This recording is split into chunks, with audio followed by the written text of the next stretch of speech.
com a palavra Ciro Gomes, ex-ministro da Fazenda do governo Itamar Franco, ex-ministro da Integração Nacional do governo Lula, governador do Ceará, deputado federal pelo Ceará, deputado estadual pelo Ceará e prefeito também de Fortaleza. E antes de passar a palavra para ele, eu queria perguntar assim, Ciro, você acha que dá para achar bilhão nesse governo Michel Temer? Se ele vier a vir aí, é assim que eu passo a palavra, Ciro Gomes.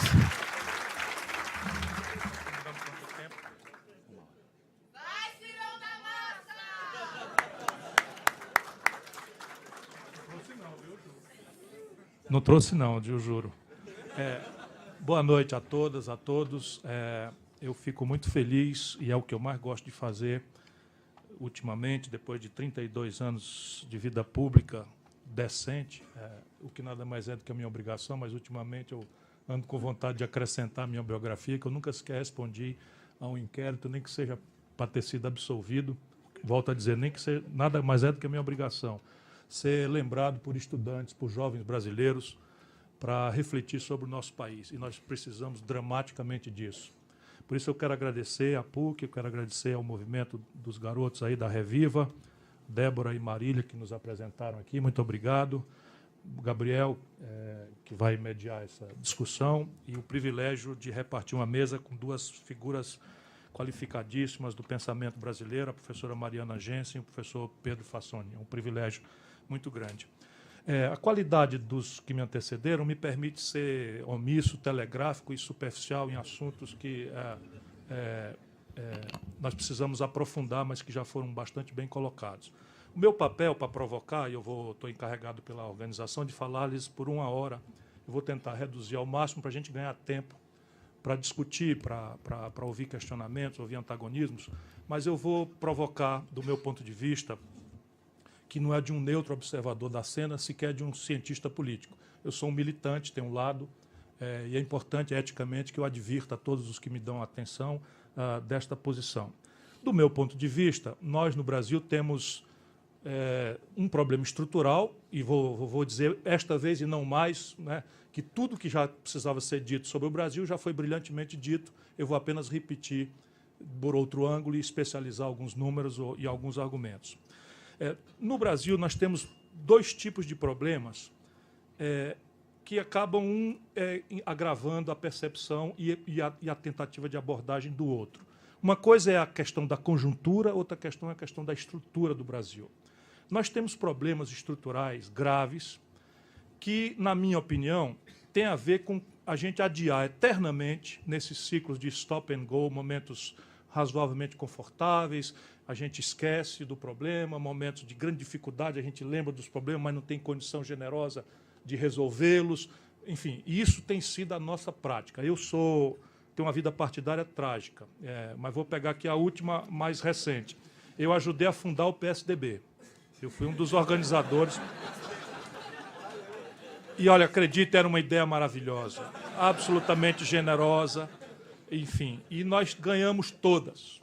Eu ajudei a fazer o Real, criamos um ambiente político de grande consenso no país, elegemos um príncipe acadêmico, o cara descendo no Rio, não, eu estou falando da época, né? O cara aqui como é que chama a rua aí? Não, é da rua que tem... Maria Antônia, o cara da Maria Antônia, absolutamente fora de qualquer suspeita, menos na parte de reconhecimento de filhos, que também não é problema meu. Os meus eu reconheço. Isso tem a ver com uma série de questões. Mas, enfim, naquela data... mentira dele. Quem bancou o risco político do Real foi Itamar Franco. Ele apenas, na hora que percebeu que ia ser uma coisa importante, ele, como um reles oportunista, pôs-se como candidato, sem ter colaborado em absolutamente nada com o Real, porque nós é que montamos a equipe que foi feita. Nós, porque o Tasso Gereissati era o presidente nacional do PSDB, e nós estávamos preparando o Tasso Gereissati para ser o candidato a presidente da República, porque o Fernando Henrique não se elegeria mais sequer deputado federal em São Paulo naquela data. Ele, como inteligente que é, percebeu a oportunidade, traiu o Tasso, pôs-se como candidato e fez uma aliança com o PFL na época, e eu rompi. A partir daí, a minha vida começa a ser um pouco mais sofrida, sem queixas. Mas o que é importante aqui, de novo, voltando, você está me perturbando, é a conjuntura e a estrutura. Naquela data, nós já tínhamos os problemas estruturais brasileiros e a conjuntura, que foi generosa, foi jogada na lata do lixo. Toda e qualquer veleidade de uma reforma estrutural do país foi jogada na lata do lixo em torno da dinâmica de reeleição. Passa-se alguns anos, o Lula é candidato, dá-se uma generosa situação no mundo e no Brasil, e o Lula se elege o primeiro filho de um operário migrante, vindo de um partido de esquerda, não digo socialista, mas de esquerda, com um certo viés moralista, mas na época era importante, agora estão mordendo a língua, um viés de ultracorporativismo, porque representava muito mais o pensar e o desejar do trabalhador organizado do Brasil, no sindicalismo dos bancários, do servidor público, do ABC Paulista. Eu brincava com o Lula nessa data, eu votei nele em 89, no segundo turno, eu era já prefeito de Fortaleza. E eles fizeram uma seleção, professora, quem podia votar e quem não podia. Eu tive a honra de ser aceito como eleitor do Lula no segundo turno. O Tasso, por exemplo, não foi aceito, teve que votar em branco para não ter que votar no Collor. Ó tempore, ó mores. Eu ando me lembrando tanto do Cícero, né, e do Catilina. Né. Voltando aqui. Então, o Lula se elege, de novo, tem uma estrada absolutamente generosa para mexer nas estruturas e faz a opção de também governar para a reeleição e, enfim, se acerta para o segundo mandato, e eu já rompo também, tendo sido ministro dele, me afasto também.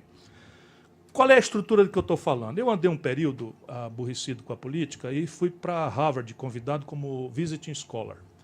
Eu não sou professor e tal, muito menos economista, mas me deu assim, umas veleidades acadêmicas para estudar, como estudante. E eu fui para lá com uma proposta de trabalho que era explicar a inflação brasileira como uma negociata e não como uma doença da moeda. E lá eles perseguem obstinadamente a inovação. E os professores diziam para mim, mas isso não tem novidade nenhuma. Eu pensava que era um insight brilhante denunciar que a inflação brasileira não era uma doença da moeda, e sim uma negociata. E não, isso todo mundo já sabe. E eu acabei tendo que mudar de tese. Então eu me propus tentar descobrir se por detrás do experimento do êxito civilizatório da humanidade, por trás da história vária, da Babel das línguas, das institucionalidades que têm conflitos, as guerras civis, transações de elite, autoritarismo, democracia, me pergunto, será que por detrás do êxito civilizatório há um padrão a ser replicado para explicar a falta de, ou o êxito de ter um sucesso civilizatório? E eu tenho para mim que sim, para discutir, e aqui estão as indicações de como eu percebo a pista da reforma estrutural que o Brasil precisa celebrar de forma inadiável. Parece ser premissa do desenvolvimento do êxito civilizatório, volto a dizer, por trás de uma institucionalidade a mais anárquica e variada possível, das línguas todas que repartem a humanidade, parece ser inviável o êxito civilizatório se por detrás dele não se encontre um alto nível de formação bruta de capital, traduzindo fora do economês, um alto nível de poupança doméstica vinculada ao investimento. Abro uma exceção pela qualidade do auditório e mais ainda em homenagem aos mestres aqui presentes, para os Estados Unidos, que não tem poupança doméstica nenhuma, porém, e isso foi um tempo que eu me desafiei a explicar essa exceção, e estava no meu nariz, os americanos têm o dólar, e só eles têm o dólar, portanto, o conceito de poupança para eles não é o mesmo que para nós outros, porque a reserva brasileira é em dólar, a reserva da China é em dólar, o Brasil compra uma picanha do Uruguai, a nossa moeda é o real, a do Uruguai é o peso, e a gente tem que pagar a eles em dólar. Portanto, fora o once for all norte-americano, nenhum país do mundo sustenta, ou historicamente, ou na geografia econômica contemporânea, desenvolvimento alto, se por detrás não se encontre esta premissa. Vou traduzir em mais miúdo ainda, em amor a um estudante cearense do segundo grau que entrou de penetra aqui porque soube que o conterrâneo estava aqui. Quanto é que sobra no fim do ano de tudo que você produziu entre o que você produziu e o que você come? Então, na China, por exemplo, você tem uma formação bruta de capital, ou seja, uma sobra para o investimento de superiores 42%, 43% do PIB chinês. Os chineses comem 57% do que produzem e sobra 43% para girar a traquitana no ano que vem. A Coreia do Sul, que é um experimento também, os dois são contemporâneos, está aí na faixa dos 40%. Mesmo a velha Europa, onde a infraestrutura praticamente está pacificada, já não há muita margem para ganhos de produtividade de tanta sofisticação, mesmo a velha Europa não detém menos de 30% do PIB de formação bruta de capital. No Brasil, nós estamos ancorados em 14%, 15% do PIB de formação bruta de capital, historicamente. Não por acaso, com o Lula vai a 17%, a gente sente um certo conforto, com a Dilma já caiu para 14% de novo, nós estamos sentindo o peso. Então, formação bruta de capital e a assimetria brasileira em relação a essa questão estrutural. Segundo elemento, não importa a retórica nem a institucionalidade, parece ser condição sine qua do êxito civilizatório uma forte, clara coordenação estratégica entre governos empoderados, pode ser caminhos autoritários tipo chinês, caminhos coreanos do sul autoritário tipo chinês e o coreano, não são o meu modelo, ou podem ser governos empoderados pela força da qualidade moral da liderança ou da hegemonia moral e intelectual, citando Gramsci, desta proposta sobre o conjunto da sociedade. Essa força é a melhor. É tão forte, é o experimento local, paroquial do Ceará.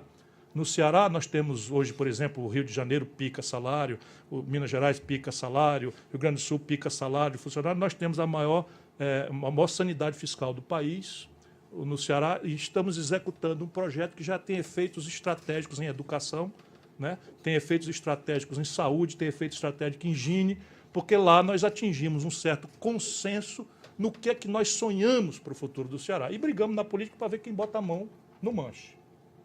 Mas seria punível, embora isso também já esteja sob muito estresse, que alguém fosse tentar fazer no Ceará uma coisa diferente daquilo que ancestralmente nós planejamos e estamos executando continuadamente. Quer dizer, um plano estratégico de recursos hídricos, o estado que maior debilidade do semiárido nordestino é o Ceará. Hoje já é o estado que tem maior capacidade de reservação hídrica de todos os estados brasileiros.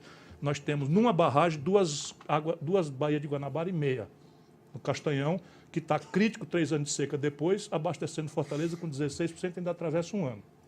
Só para vocês terem uma ideia, isso não se faz com um governo. Só se faz se houver um consenso, e isso foi. Isso é o que eu estou advogando, só para... Eu estou muito cuidado, para não parecer autorreferente, mas é que o discurso político brasileiro está tão esculhambado, tão desmoralizado, que eu estou agora me sentindo obrigado a dar exemplo de tudo aquilo que eu, por mais exótico que pareça, esteja falando.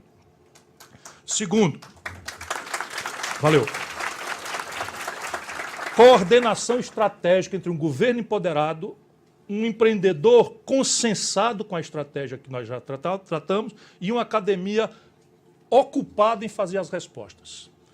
Porque isso também não é trivial. Quer dizer, por exemplo, na América do Norte é absolutamente instantânea essa coordenação, retórica à parte. Absolutamente retórica à parte, mas agora, na crise de 2008, enquanto a Europa, que desmontou seus mecanismos de coordenação, o Banco Central Europeu não tem sequer capacidade de interferir nas questões fiscais, que são umbilicalmente ligadas às questões monetárias do euro, nesse pedaço grande da Europa, que ainda está na vizinhança do problema, que vai chegar ainda na Itália, que aí já não dá o tostão alemão para resolver. E os americanos, retórica à parte, fizeram... Retórica à parte? Não, é muito engraçado. Vocês já leram George Orwell, em 1984, ali o Big Brother, tinha também uma nova língua. Os americanos usam a nova língua quando querem. Eles fizeram um programa de estatização de amplos setores da economia alcançados pela crise de 2008 e chamaram de pré-privatização. Simples assim. E o contribuinte pagou 1 trilhão e 600 bilhões de dólares da anarquia produzida pela desregulação do meio financeiro americano na crise do subprime. Se quiser, a gente pode discutir isso também, porque o neoliberalismo é ideologia de 5ª categoria, vendido para o mundo como se fosse ciência boa. E nós ainda no Brasil ainda temos isso.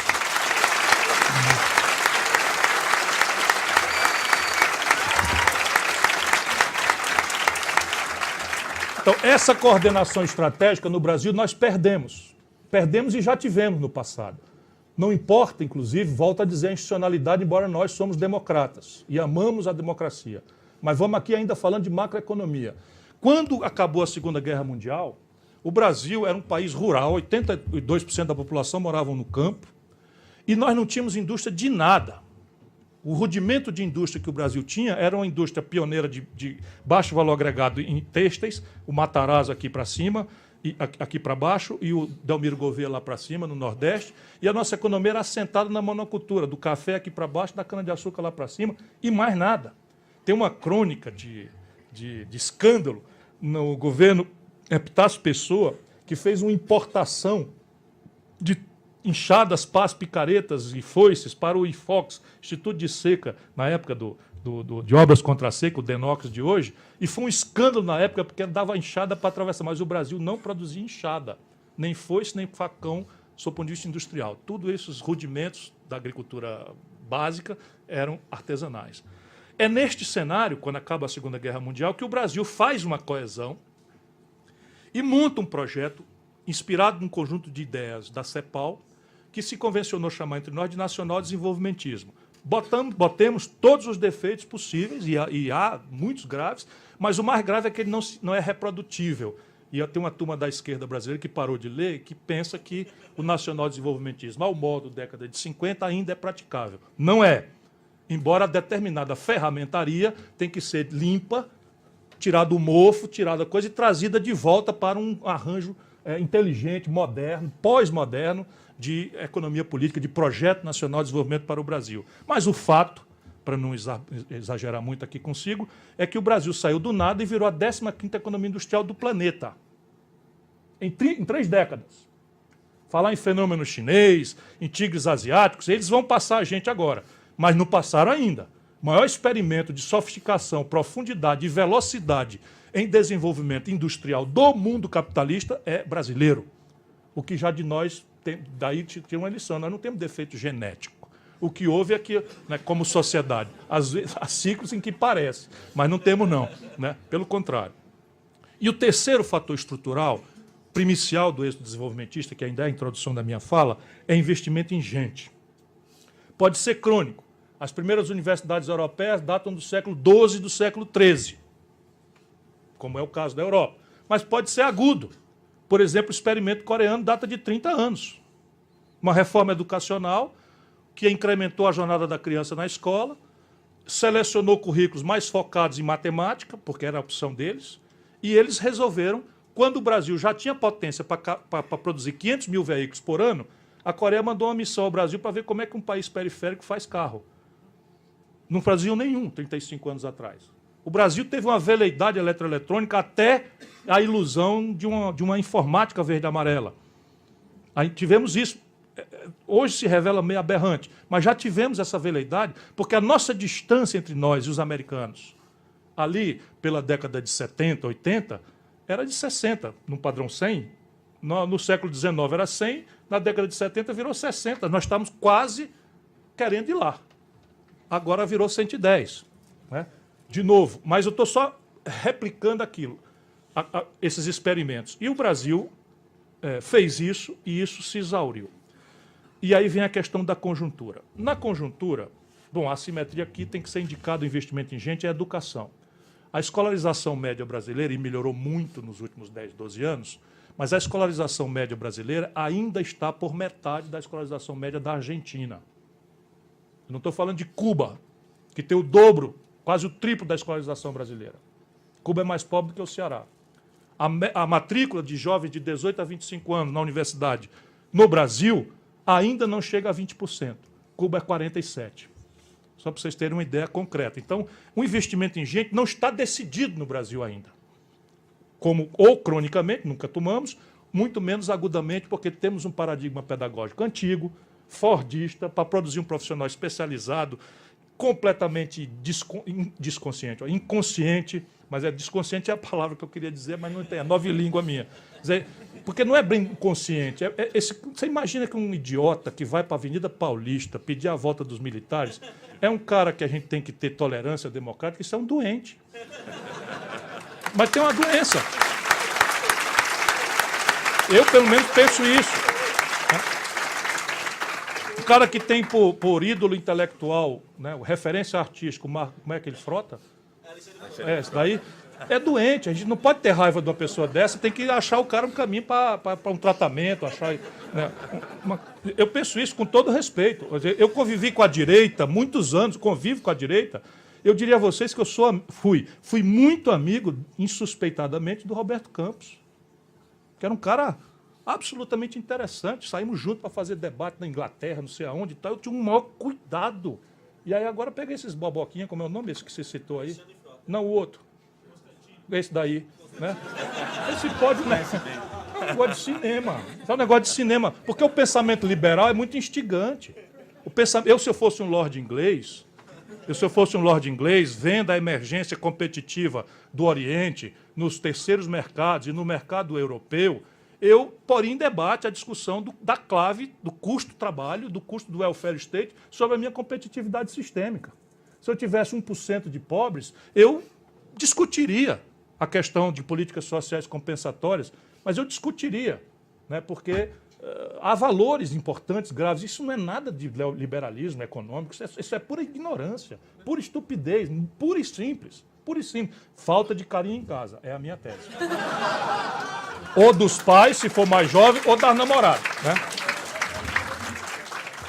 E aí nós vimos para a conjuntura. Na conjuntura, nós temos um problema que é a lógica de impasse do presidencialismo. Nós imitamos os norte-americanos na Constituição de 1891 e replicamos aqui o presidencialismo. E o presidencialismo é, em si mesmo, uma institucionalidade de impasse. Ela, por definição, é de impasse. Por quê? Porque o órgão encarregado da sanidade dos negócios de Estado é o Executivo, e o órgão encarregado do desenho institucional, que é premissa sine qua da sanidade institucional dos negócios de Estado, é monopólio de outro órgão. Se esses órgãos, eventualmente, entram em disfunção, o impasse está dado. Isso é por definição. Nos Estados Unidos, nos últimos 10 anos, houve paralisia da administração 3 vezes. 3 vezes. E lá tem 2 atenuantes que no Brasil são o inverso, são agravantes. Primeiro, a institucionalidade em vigor norte-americana, tem estudante de direito aqui também, é muito mais de direito consuetudinário do que positivo. Então, a Suprema Corte, os juízes vão julgando e vão adaptando a normativa central, né, tirando aquelas 10, 12, 15 cláusulas da Constituição de 1787, eles vão adaptando o resto. No Brasil, não, aqui é tudo positivado. E positivado de um jeito rígido, que é qual? O Constituinte diz assim, a Constituição é essa aqui, vão lá cumpri-la e não mexam nela, salvo consenso. Isso é preciso a gente ter clareza. Por exemplo, o marinismo de propor eleições gerais agora. Minha querida amiga Marina. Isto é muito charmoso, é bem da Marina. É muito dela. É extremamente charmoso. Mas, Houston, we have a problem. Para ter uma eleição geral agora, se não houver um golpe, uma ruptura, uma coisa, só tem um jeito, propor emenda à Constituição.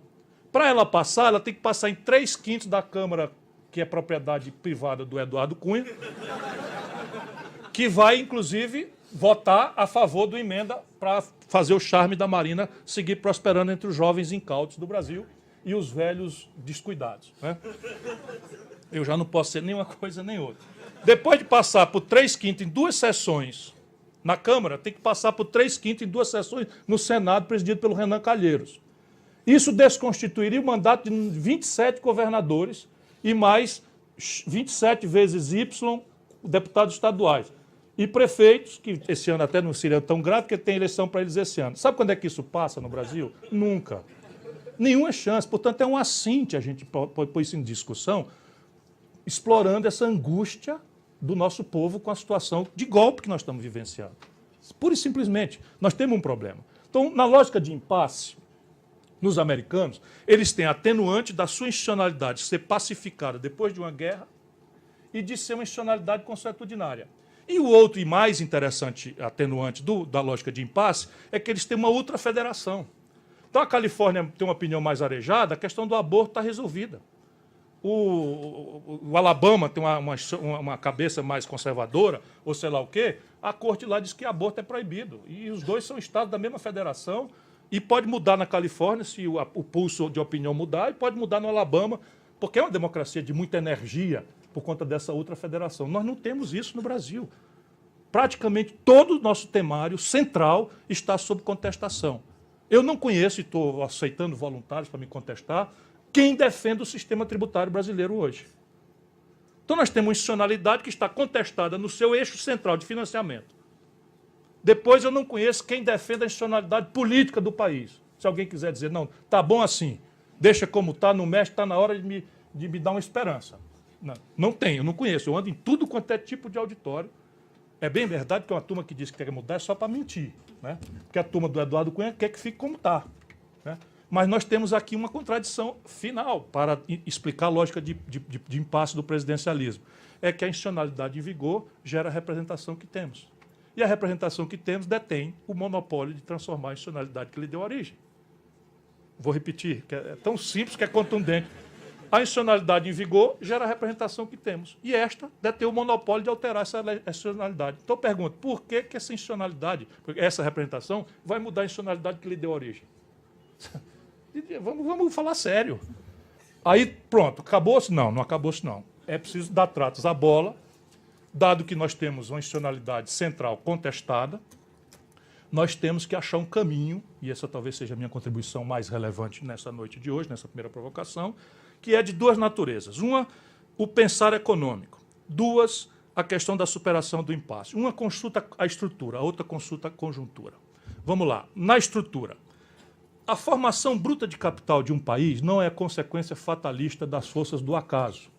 Não é consequência do espontaneísmo individualista, do entrechoque concorrencial competitivo, como o mito neoliberal anuncia.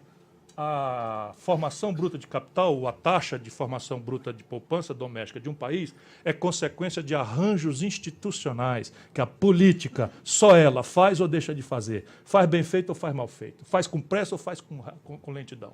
No caso brasileiro, está flagrante, na minha opinião, para a discussão, o que é que nós precisamos fazer.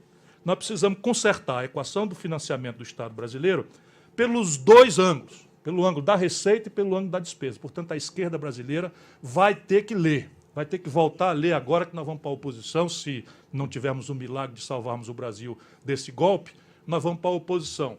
E a população agora vai sofrer o pão que o diabo amassou, porque o consenso desconstitutivo da Dilma se dissolve no dia seguinte que ela perdeu o mandato. O eleitor frustrado do Aécio não se verá representado. Quem está preocupado com a crise econômica, aperte o cinto, que a coisa vai piorar, e é muito, não é pouco não, e na direção do povo mais pobre do Brasil. E quem está preocupado com a decência no Brasil, durma com um barulho desse, que o vice-presidente da República, que assume em junho, é o Eduardo Cunha. Assume a presidência da República, porque tem o compromisso de abertura das Nações Unidas, e o Brasil, por tradição da Assembleia de 48, é quem abre coisa. E o Michel Temer, na sua vaidade de safado, não vai deixar... não devia rir, não. Isso é um salafrário dos grandes. Conspirador, filho da puta.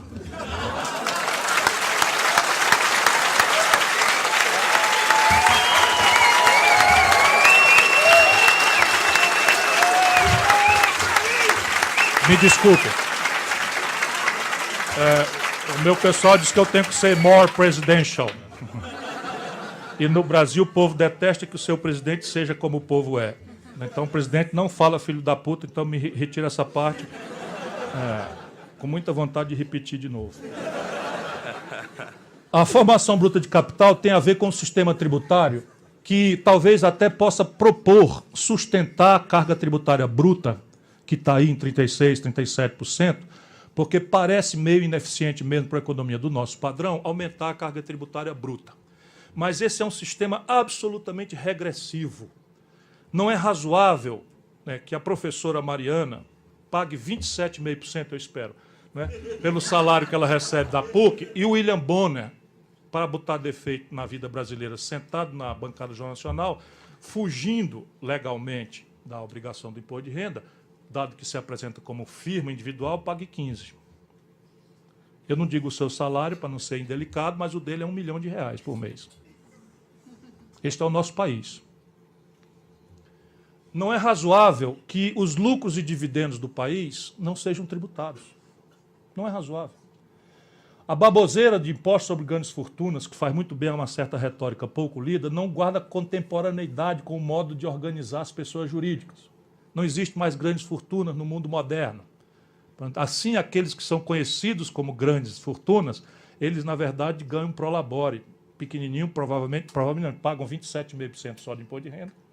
E tudo, o helicóptero, a lancha, o mordomo, não sei o que e tal, são fringe benefits, isentos tributariamente de qualquer pagamento. Portanto, o tributo que cabe para sermos progressivos é um tributo progressivo sobre heranças e doações. Isto cabe... Não, 4% não é nada, e é feito nos estados. É preciso... No Ceará nós já fizemos um incremento e dá para ir. Nós somos muito populares lá. Faz tempo que a gente não perde uma eleição, né? Eu fui prefeito, fiz o IPTU progressivo. O povo avalia você pelo produto da administração, não é pelos escândalos, interdições da elite que chega perto, não. O povão quer ver resultado na escola, na saúde, no posto, no transporte, na decência, enfim, no exemplo de decência e não na retórica de decência. Então, mas tem a ver também com o modo como você, como sociedade, organiza. Vá me advertindo aí do tempo, que eu estou apaixonado pelo auditório. Isso é um perigo. 30 minutos. Ah, tá bom. Tem um modo como você organiza a poupança de longo prazo ao investimento de longo prazo. Aqui são dois movimentos que o Brasil precisa fazer. Pôr em generoso debate a questão previdenciária. Não porque a gente aceite passivamente que há um desequilíbrio na Previdência, mas porque a gente olha historicamente e a gente gosta de estudar números. Então, não pode um país que faz o que faz cortar benefício de ninguém, se a gente continua fazendo o que está fazendo. Mas vamos refrasear o problema e perguntar ao povo brasileiro: você prefere deixar para os seus filhos uma poupança ou uma dívida? Eu já fiz essa pergunta com institutos de pesquisa, dá 80% da população tem a cultura de deixar para o filho poupança e não dívida. Portanto, nós temos que colocar este tema da Previdência neste ângulo. E aqui temos uma questão. Quando nós organizamos o sistema brasileiro de Previdência, que era um sistema de repartição, nós tínhamos uma sociedade dramaticamente jovem, em que o modo de trabalho com carteira assinada era o modo, vamos dizer, central. Todo mundo trabalhava na indústria com carteira assinada, etc, etc. Duas mudanças graves. A pirâmide etária era 6 pessoas ocupadas para pagar a aposentadoria de um brasileiro com expectativa de vida inferior a 60 anos. Funciona. O que aconteceu? Hoje nós não somos mais uma pirâmide etária, somos um botijão de gás etário. Essa é a expressão minha. Procurando uma figura que pareça com isso. Não sei nem se vocês usam botijão de gás aqui em São Paulo. Lá no Ceará a gente ainda usa botijão de gás que o caminhão passa vendendo. Aqui tem também. É só para ficar com a figura. Ou seja, poucas crianças, muitos gatões da meia-idade, como o modesto orador que vos fala, né? E já alguma quantidade expressiva e crescente de idosos fora do mercado de trabalho. E a expectativa de vida ascendeu positivamente para 73 anos. Hoje, então, na prática, nós temos 1,7 trabalhador ocupado para financiar a aposentadoria de um trabalhador com expectativa de vida de 73 anos. Então, por uma questão demográfica e uma urgência, porque essa janela demográfica vai fechar em 15 anos. Daqui 15 anos, nós tivemos 25, 30 anos para tratar desse assunto, e quanto mais jovem, medianamente, a sociedade é, menos doída e traumática é a solução do problema. Está aí a Europa. A Europa não tem saída. O desmonte do welfare state na Europa, que os políticos liberais estão querendo fazer, os neoliberais, ou os neoconvertidos do PSOE, ou do partido, enfim, dos partidos da esquerda moderada europeia, estão todos desmoralizados. Todos desmoralizados, porque não tem saída. A população não vai aceitar esse desmonte para você honrar um fluxo de financiamento ruinosamente implodido por especulação. Como é o caso dos bancos europeus na sequência da subprime nos Estados Unidos. Não vai aceitar. E aí os palácios na Europa viraram usina de destruição de liderança. Salva-se a Alemanha por atipias bastante especiais. E, de novo, não importa nada a retórica alemã, a Alemanha fez duas coisas absolutamente na oposição à retórica dominante. E foi com Helmut Kohl. Primeiro, unificou-se e superou todo o hiato de produtividade da Alemanha Oriental por inversões públicas, estatais, enquanto a conversa liberal valia para o mundo, né? Fizeram isso, fizeram o seguinte: eles atraíram investimentos do Brasil de shopping center, pagando 30%, 40% do investimento, da inversão imobilizada naquela data, enquanto se fazia a retórica neoliberal, que o Estado não pode entrar, não sei o quê, papapá e tal. Enfim, salva a Alemanha, e a Inglaterra também por atipias, absolutamente, e pelo desmonte da Margaret Thatcher, esses dois vão escapando. Mas a Europa não tem saída. Portugal, Grécia, Irlanda, Espanha. A Espanha está com 42% dos jovens de 18 a 25 anos desempregados. E esse negócio de black bloc inventaram lá. Não, inventaram lá por quê? Porque todo o espectro político ideológico partidário foi ao poder e fracassou. Então o que resta é tocar fogo mesmo. Definitivamente não é o caso nosso, né, garotada? Nós temos aqui uma agenda para fazer antes de tocar fogo, mas se às vezes na política não der certo, não façam isso. Não faço isso em casa, mas às vezes o tiranicídio é compreensível. Esses dois movimentos e mais a criação de um mercado de capitais, que no Brasil hoje é um cassino. E no mercado de capitais, o grande relevo é venture capital. Desculpe eu falar em inglês, mas esse é o capital essencial para a terceira revolução industrial, para a inovação, que é o que interessa. Retardatários que somos no Brasil, a revolução industrial, a segunda, nós temos que estar com um olho nela e outro na terceira revolução industrial. Explicando, não tem um correspondente em português, por isso eu uso o nome em inglês, venture capital, é um dinheiro que não é crédito. É um dinheiro que se associa a ideias inovadoras, de alto risco, mas de explosivo potencial, e, se der certo, vira capital societário. Se não der certo, mica pura e simplesmente. Assim nasceram a Microsoft e a Apple, só para ter uma ideia. Se o Steve Jobs e o Bill Gates fossem brasileiros, eles estariam vendendo picolé na praia, no Rio de Janeiro, porque não tem esse tipo de capital no Brasil, né? Eu vou continuar sendo o mais rápido possível. Ainda na questão da assimetria, essa institucionalidade e a política faz ou deixa de fazer. Faz bem feito ou faz mal feito, vou repetir, faz com pressa ou faz lentamente. A segunda assimetria, que eu falei, de coordenação estratégica, governo, empresariado e universidade, tem a ver com superarmos aquilo que a professora Mariana mostrou, o governo brasileiro como um governo errático, lendo mal e porcamente Keynes e fazendo as concessões como favores, privilégios, quando não, ponto, claramente, balcão de negócio. Só para vocês terem uma ideia do trade-off, lá vou eu de novo falar aqui como lá acaba de Sobral, lá no interior do Ceará, né? Em 2013, a dona Dilma, meu amigo Guido Mantega, fizeram renúncias fiscais, que a professora Mariana mostrou aqui, da ordem de 84 bilhões de reais. E o Brasil tem 25 bilhões de dólares de déficit anual na balança comercial do setor de petróleo e gás. 25 vezes 4, para fazer uma conta rasa, dá 100. Só que ninguém faz refinaria em um ano. Estou falando da renúncia fiscal de um ano. Então, repare bem, nós exportamos petróleo bruto e importamos derivados refinados. E o buraco, nesta conta, é de 25 bilhões de dólares. Se eu pego 84 bilhões de reais, deixa eu arredondar para 100. 100 bilhões de reais, divido por 4, eu faço 3 refinarias e autossuficientizo o Brasil em importação de derivado de petróleo. Onde é que eu gasto isso? Fazendo favor para a Fiesp, para ela mandar depois roubar a propriedade intelectual do pato, né? Ou eu faço a formação bruta de capital? Aí o neokeynesianismo. Então, o keynesianismo mal lido, da petezada, né?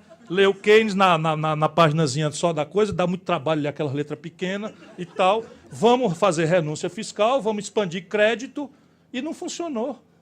Não funcionou por quê? Porque as expectativas e o caminho por onde a economia vai investir depende de expectativas e de consumo. Se eu faço esta inversão, em vez de renúncia fiscal, eu vou para os pontos, e a Mariana brilhantemente já tinha pontuado, a importância relativa de petróleo e gás na cadeia produtiva do investimento brasileiro, nós tínhamos ido por uma contraciclo estrutural, que ia ter efeito estrutural também no balanço de pagamentos do país. Por onde, então, vamos caminhar essa coordenação estratégica? É preciso ser lúcido. E eu estou propondo, sem querer ser dono da verdade, que, para começar, a pista por onde deveríamos caminhar deve ser o mapa dos nossos desequilíbrios. Quanto mais grave e explosivo potencialmente o desequilíbrio, me parece o mais prudente começarmos por ali. Então, eu não vou fazer favor a ninguém se eu eleger a cadeia de petróleo e gás como uma prioridade para eu fazer. E aqui eu tenho a ferramentaria, substituição de importações, compras governamentais. E, evidentemente, eu tenho que fazê-lo não em modos da década de 50, mas com um benchmark me estressando o tempo inteiro em todos os setores. Aí onde é que eu tenho mais? Eu tenho a agricultura mais competitiva do planeta. Graças a Deus, e a Marina sataniza para matar. Não, eu estou falando, minha amiga, minha querida amiga mesmo. Agora, eu, se fosse ela, não queria ser presidente da República com esse discurso. Porque a Dilma foi com esse discurso. Pior, não, atenuado. O mais grave é quando você deixa as pessoas acreditarem, porque ela acredita nisso, ela não está mentindo, ela não é o Collor. Ela acredita que trocar o Chico por Manel ou Maria por Rita resolve a corrupção, só porque ela é séria. E ela é séria mesmo. Mas a corrupção não se resolve trocando Chico por Manel. Podem acreditar. Não resolve mesmo.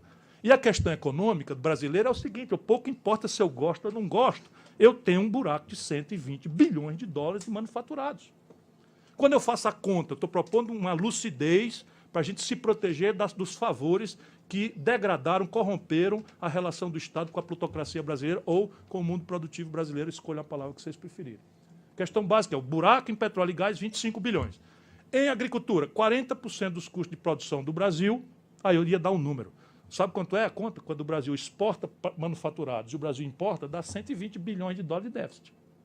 Sabe quem paga? As commodities. Sabe quem são elas? Agronegócio e mineração. Os dois setores absolutamente demonizados por um pseudo-ambientalismo. Eu sou ambientalista, fundador da Comissão de Meio Ambiente, da primeira Assembleia Legislativa do Brasil.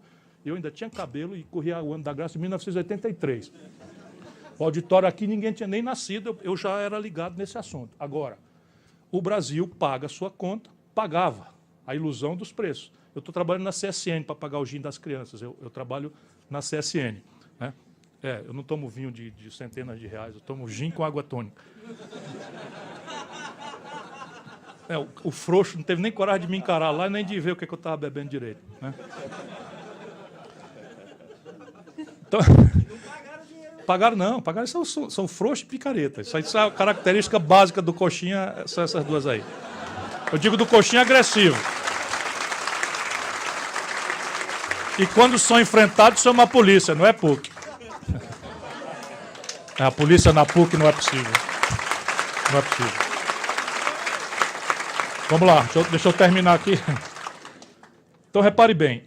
Quando eu estou trabalhando na CSN, a gente vendia uma tonelada, tá no seu gráfico aí está barril, minério de ferro é tonelada. Tonelada de minério de ferro, a gente vendia por 190, chegamos a vender por 50, como a Mariana já falou, e o professor Pedro também. Então, o petróleo, que é o mais grave, quando a gente fez os cálculos, eu ajudei a votar a lei de partilha, que é uma coisa muito, muito avançada, absolutamente contemporizadora com os grandes interesses internacionais, mas reserva um protagonismo para o Brasil, porque tem efeitos irradiadores em ciência e tecnologia, numa série de coisas. Quando a gente votou, por menos disso, eu disse na época da votação, caiu o Mossadegh lá no Irã, né? Quando os americanos derrubaram o Mossadegh lá no Irã. E, evidentemente, que tem interesses envolvidos nessa crise aqui de fora.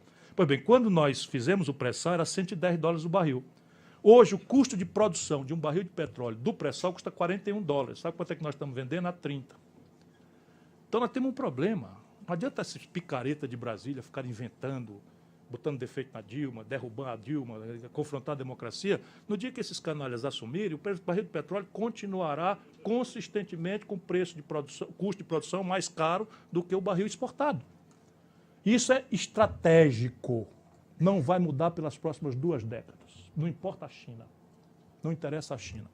É o conjunto do mundo que não vai sair dessa crise, porque perdeu os mecanismos de coordenação estratégica com que se saiu da depressão de 29, com que se saiu no pós-guerra, no Plano Marshall, na reconstrução da Europa, na reconstrução do Japão, na CEPAL, com o Nacional Desenvolvimentismo na América Latina. Todos esses mecanismos foram desmoralizados ideologicamente e a política se desacelerou ou está desmoralizada como um ajuntamento de safados e pilantras, como, infelizmente, a nossa grande mídia nepotista ensina todo dia ao nosso povo. Não tem exceção, é todo mundo junto, igual na ladroeira. Terceira questão, escolhendo esses setores, eu falava do custo de produção da agricultura brasileira. 40% são importados. Eu pergunto qual é a explicação para o Brasil não ter uma fábrica de fertilizante nacional, uma fábrica de agrotóxico, uma fábrica de defensivo, uma fábrica de implementos agrícolas e export, não ter uma esmagadora nacional brasileira, nem que seja para produzir, ao invés da laranja, o suco de laranja. Nós não temos nem sequer uma esmagadora de soja no Brasil. Nada explica isso. Ou a mim não me consta que o Henry Ford era coreano.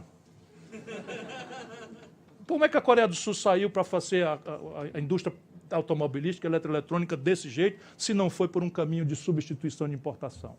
O complexo industrial da saúde, eu estou com isso tudo estudando e tal. O complexo industrial da saúde, minha gente, só a União Federal, e eu acredito, porque não há dados, eu acredito que isso pode multiplicar por 3, o complexo industrial da saúde, só a União Federal importa 17 bilhões de dólares esse ano. Eu consegui uma tese de mestrado de um rapaz muito brilhante lá da Fiocruz. Ele levantou a questão tecnológica, 76% dessa compra governamental estão com patente vencida. Que você, com o Instituto de Engenharia Reversa, lá no Vale do Ribeira, que é a região pobre de São Paulo, ou no extremo agreste do Pernambuco, ou lá no fundão da Amazônia, lá na Tabatinga, sempre com cuidado do benchmark, se atrava. Você pode fazer copiar, colar e produzir com compra governamental para distribuição para o SUS, que é uma encomenda que já está posta. Então, estou dando exemplos de por uma pista, e aqui não é a eleição arbitrária de setores favorecidos da minha predileção. A proporção e o critério para vender para o conjunto da sociedade são os desequilíbrios. Quanto maior o desequilíbrio, mais consistente, inadiável, urgente uma política de superação desses desequilíbrios. A segunda questão, né, quer dizer, a terceira e última questão do investimento em gente é uma obviedade, né?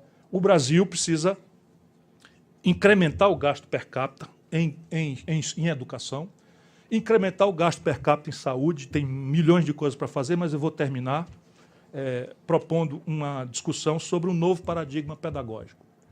A velha escola, que ainda hoje vive entre nós, considera um bom professor aquele que, sem consulta a nada, reproduz informações para um auditório atento. E o bom aluno é aquele que, isolado, segregado e estressado, reproduz essas informações sem olhar para o lado. Eu não estou falando de violar a ética, porque se a ética é essa, é preciso que seja assim. Mas isso tudo é lixo. Por quê? Porque hoje em dia a informação está absolutamente disponível. O que nós precisamos agora é aprender a perguntar, não é mais a responder. É segregar informações postas, ver quais delas têm qualidade, associá-las e inovar criando uma informação nova. Isto exige outra escola, outro professor.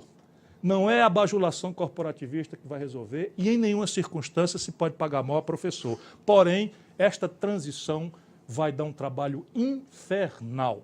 E eu proponho, como solução para agora a transição, que a gente desmonte a lógica de impasse, e com isso eu vou concluir mesmo. Quanto tempo eu estou? 45 minutos. Quanto? 45 minutos. Tudo isso? Não, eu ainda tenho tudo isso? Não, mas eu vou... porque eu tinha proposto uma reflexão sobre a questão da estrutura, terminei ela agora. Eu vou passar para a proposta de como superarmos a conjuntura. O impasse no Brasil não é assim só pelo presidencialismo.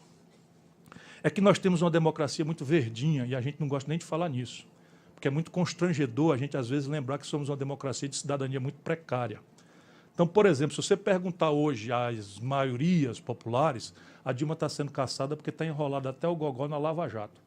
E o que diabo é a Lava Jato? Rapaz, é uma roubalheira geral. Roubaram, meteram o dinheiro aí, foi tudo. E sabe esse dinheiro que não está chegando para nós? Eles roubaram tudo. E a chefe é a Dilma. É um problema, inclusive, de neurolinguística. Não riam, porque é uma tragédia mesmo. Vocês, a professora aqui, domina algo ao redor de 7.000 palavras, 8.000 palavras os professores. Nossa gente domina, em média, 800 palavras. E a tragédia é que nossa capacidade de raciocínio em abstrato é limitada pela linguagem. Então, é preciso persistir no valor supremo da democracia, mas é preciso ajudar, né, que essa lógica de impasse seja superada em favor de uma modernização ou de uma dinâmica de alta energia, de alteração generosa da nossa institucionalidade mofada, velha, carcomida que nós temos aí, e nasceu agora, anteontem, né? Só que nasceu com o defeito de olhar para trás, e agora nós precisamos dramaticamente olhar para frente. Qual é a lógica? A lógica é a seguinte: primeiro, o candidato, por isso que eu persigo a Marina, porque ela tem os dotes que, por regra, não há. o candidato tem que fazer um esforço humano, malicioso, ninguém é bobo, ok, mas o candidato tem que fazer um esforço para moderar a promessa. Moderar a promessa. Eu não sou um teórico da vida pública, pelo contrário, tirando a eleição de presidente, eu ganhei todas. E você não ganha e sai popular se você prometeu o que não faz. Você ganha e sai popular se você faz mais do que as pessoas esperavam que você fizesse. Então, moderar a promessa. Volto a dizer, sem ingenuidade, ninguém é bobo, ninguém vai chegar lá, ei, negada, segura as pontas aí que o negócio vai apertar para depois melhorar e tal. Isso aí não vai acontecer. Mas é possível você dizer, olha, está acontecendo uma crise no estrangeiro, nosso petróleo era tanto, agora é tanto, o nosso minério de ferro é tanto, agora é tanto. Traz o povo para a jogada. Olha, esse negócio da Previdência aí, não vou mexer com o interesse de ninguém. Mas vamos pensar no futuro. Vamos fazer uma reforma. Pronto, aqui está a primeira proposta. A segunda, moderar a promessa. A segunda é desmontar o medo da mudança, propondo reformas cuja entrada em vigor, em vigência, Freud explica, ou nega, né? Cuja entrada em vigência põe-se para o futuro. Por exemplo, na reforma política, aquela sentença terrível, como é que eu vou propor uma mudança para uma representação que detém o monopólio de institucionalidade que lhe deu origem? Simples, só tem um jeito, ou dois. Ou botar os dois juntos, melhor ainda, é o que eu estou propondo. Primeiro, botar para discutir, fugir das simplificações grosseiras. Por exemplo, meu caro mestre Pedro, a relação entre dinheiro e política é um problema da democracia do mundo. Né? Na América, por exemplo, nos Estados Unidos, a moral luterana considera que o poder econômico é um presente de Deus. A moral dominante entre nós ou é católica ou está transitando para neopentecostal. E aí tem um problema, é mais fácil um camelo passar no fundo de uma agulha do que um rico ganhar o reino dos céus. Então existe uma relação satanizada de dinheiro com política. O professor mesmo repetiu, diz assim, nenhuma empresa faz isso aí, eu aqui presente, cheio de campanha nas costas. Se nenhuma empresa faz investimento em campanha, aí melhorou depois que ele disse, não, todos os partidos, e é isso mesmo. Só que, veja bem, o que nós estamos tratando no Brasil é de propina e superfaturamento. Isto não é necessariamente verdade. Que uma empresa invista num determinado candidato que tem determinados valores, determinadas prioridades. Por exemplo, eu vou anunciar com muita explicitude uma política de petróleo e gás. Eu, Ciro Gomes. É evidentemente que todas as empresas interessadas nesse setor, que estão colapsadas, vão se interessar comigo. Cabe a mim estabelecer uma relação republicana, né, em bases numa decência pública, não é meu pudor pessoal, porque aqui em São Paulo, não é verdade no Rio Grande do Sul, não é verdade em Pernambuco, não é nada contra São Paulo, mas aqui em São Paulo acha-se que política é isso mesmo. Aqui se acha que política é isso mesmo. Aqui em São Paulo, quando eu fui candidato a presidente da República, e eu cresci na pesquisa, apareceu um cidadão me oferecendo para corretar dinheiro para a minha campanha, mediante 3% de comissão. Eu nunca tinha ouvido falar nisso, eu fui candidato a vida inteira a tudo.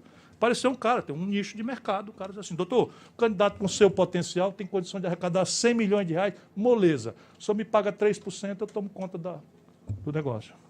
Que é isso, meu irmão, eu estou com medo, você está me gravando, rapaz? Eu sou o cara sério, rapaz, sai para lá, Satanás, né? Nós temos que resolver isso. Pode ser, por exemplo, por alguns caminhos que eu já andei propondo. Eu já andei propondo num livro que eu escrevi com o professor Mangabeira, lá em Harvard. Eu propus como uma purga, uma transição, que eu acho que o bom mesmo é a transparência. E a gente dá grande luz à relação do dinheiro com a política. E a população introduzir no seu imaginário, no seu conjunto de valores, por que vota naquele candidato ou não, conforme um dado adicional de como ele se financia. Por exemplo, agora está havendo uma campanha presidencial nos Estados Unidos, o Bernie Sanders, que é uma figura absolutamente maravilhosa, e todos os candidatos falam de dinheiro.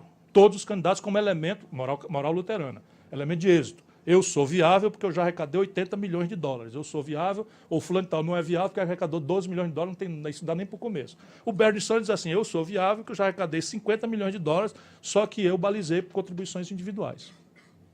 Ele diz. A Hillary Clinton diz, não, eu sou viável, muito mais do que você, porque eu já arrecadei 120 milhões de dólares e todas as corporações americanas mais relevantes estão financiando a minha campanha. E o eleitor bota isso na cabeça e associa. A Pepsi vota num, a Coca-Cola vota no outro. Enfim, é a moral deles, não serve para nós, ok, então não serve para nós. Eu propus uma vez, como purga, a estatização da campanha. Estatização, pura e simples. Né? você teria uma, duas ou três campanhas em que o Tribunal Superior Eleitoral montaria um estúdio com a logomarca em chroma key do partido e o candidato só ia lá, mandava ver a sua conversa mole ali, sem truque, sem coisa nenhuma e tal. Mas isso é só para chocar, né? Não sei se é para chocar, porque não é bem assim que se resolve o problema. Mas o impasse será resolvido, penso eu, se a gente fizer, pôr em vigor, propuser, seja qual for a solução, e o presidente da República, nesses três temas, ou em dois, a questão fiscal, lato sensu, que envolve a questão tributária e previdenciária, e a questão política, nesses dois temas, o presidente incorpora a sabedoria do experimento parlamentarista, que é disparado o experimento mais civilizado, mais moderno. Se nós estivéssemos no parlamentarismo, essa crise já estava desmontada há muito tempo. É bem verdade que teríamos que purgar uma transição com o Eduardo Cunha, primeiro-ministro, mas ele não demoraria muito tempo, porque a mecânica é meritocrática, profissionaliza o serviço público, uma série de coisas. Mas o povo votou, eu esqueço essa possibilidade. Vamos, no presidencialismo, entretanto, nesses dois temas, e vou encerrar, a questão fiscal, quer dizer, a sanidade das contas do governo e a restauração da condição de financiamento da economia e a questão política. Nesses dois temas, o presidente da República se poria como magistrado, chefe de Estado, em 6 meses marcaria o debate, convocaria todas as inteligências internacionais, direito comparado, as inteligências nacionais de diversas áreas, etc., etc., e informaria, faria a publicidade dos debates, etc., etc., e, ao fim, marca a data para encerrar e propõe, se o dissenso persistir, que eu acredito que, nesses casos, persistiria, levar a plebiscito e referendo. Que, no Brasil, a elite tem tanto pânico disso que está chamando de chavismo, o que é instrumento cotidiano de consulta popular direta. Por quê? Porque, senão, você não vai conseguir sair desse impasse. É a proposta que eu faço na questão da transição. Além da questão do presidente se colocar como magistrado nos dois temas, ele se colocar como chefe de governo em todos os outros temas e não perseguir mais maiorias que são perseguidas ou na eleição por tempo de televisão ou no Congresso com medo de CPI. Então o presidente tem que inaugurar com um novo estatuto de ética na política. A ética qual seja? O presidente da República não vai roubar. Se eu não vou roubar, não rouba ninguém. E aí é o seguinte, roubou cá embaixo, traiu minha confiança, então não é mais problema meu. E aí o medo de CPI acabou. Essa é a questão. Mas se você, como a Marina, deixa que eu chuto, deixa que eu faço, eu sou sério, e não sei o que e tal, troca para o Chico para o Manel, Rosa para o Maria, não sei o que e tal, vai lá, no dia seguinte a Globo achou uma corrupção que vai ter, gruda nela e diz, você não prometeu? Olha aí. Aí faz uma CPI e não sei o que e tal, e quem fez, que é o problema do PT. O mensalão atingiu gravemente o PT, não foi porque aquilo é uma novidade, é porque eles foram imitar o PSDB. Juro para vocês, quem operava o mensalão do Fernando Henrique chama-se Eliseu Padilha, que vai ser o primeiro-ministro do Michel Temer se ele consumar o golpe. O filme é velho, o filme é muito velho e os atores são os mesmos, por isso que não adianta alimentar a ilusão. Tá certo? Ele é que fazia o mensalão. Aí eles foram fazer igual. E foram fazer com requinte de batedor de carteira fazendo serviço de gangster. Que é o seguinte, o Daniel Dantas, vocês precisam saber disso, o Daniel Dantas, Santiagarra, Daniel Dantas tinha feito o serviço da sacanagem para dinheiro, para criar a VisaNet, que é privada juridicamente, mas é financiada 100% pelo Banco do Brasil. Contrataram um publicitário chamado Marcos Valério, que vinha de uma experiência de fazer esse serviço porco para os tucanos de Minas Gerais. E aí os petistas perseguindo Daniel Dantas procurou o Palocci e o Zé Disseu e ofereceu a solução mágica. Está aqui o pilantra do PSDB, ele faz para vocês igualzinho. Como em São Paulo só tem os dois, ele não vai ter problema nenhum. O PSDB jamais vai denunciar uma coisa que ele fez também. Aí eles, opa, crime perfeito. E deu no que deu. Né? Muito obrigado por sua atenção.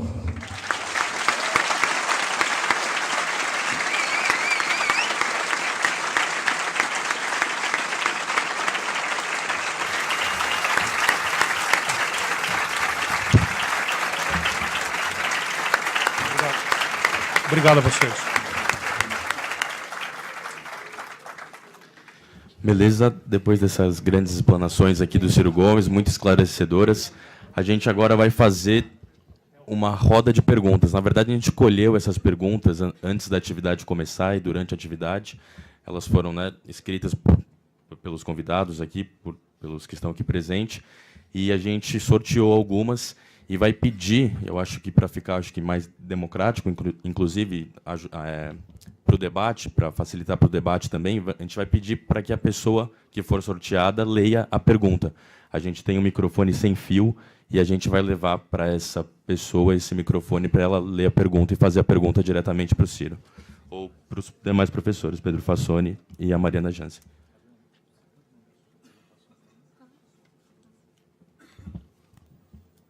Você vai? A primeira pergunta é do Nuno Coelho.